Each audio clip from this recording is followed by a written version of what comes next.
એ પોપટ છે ને ખાલી સીતારામ બોલી શકે હો, બાકી એના વાળ ધોળા થઈ જાય ને તો કાળા ઈ નો કરી શકે. એની માટે તો એને છે ને જો આવવું પડે રેપિડ હેલ્થ કેર માં. ઈ લોકો પાછા લાવ્યા છે જો આ બ્લેક રૂટ હેર ઓઇલ લાવ્યા છે, જે તમે લગાવો ને એટલે 30 દિવસમાં જે તમારા ધોળા વાળ થઈ ગયા હોય ને ધોળા, ઈ કાળા આવવાનું શરૂ થાય, સમજ્યા?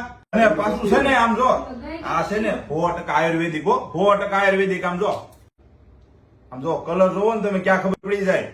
અને પાછું છે ને આમાં કોઈ જાતનું કેમિકલ નથી, કોઈ જાતનો કલર નથી, અને ગવર્મેન્ટ અપ્રુવ છે હો, પાછું ગવર્મેન્ટ અપ્રુવ છે. અને આમ જો આનું રિઝલ્ટ પાછું તમને આવશે હો ભલામણ. અને પાછું ઇન્ડિયામાં છે ને કોઈ પણ ખૂણેથી તમે ઓનલાઈન કરીને મગવી શકશો. અને અમેરિકા, કેનેડા અને લંડનમાં છે ને આ કંપનીની પોતાની ઓફિસ છે, એટલે ત્યાંથી નહીં તમને મળી જાય હો પાછું મારા ભાઈઓ. અને છે ને મારો વિડીયો જોઈને પાસે કોઈ આવી છે ને અને આ હેર ઓઇલ લે ને તો પછી એને શેમ્પુ હાવ મફત હો. હેર ઓઇલ લેવું ફરજિયાત છે પાછું.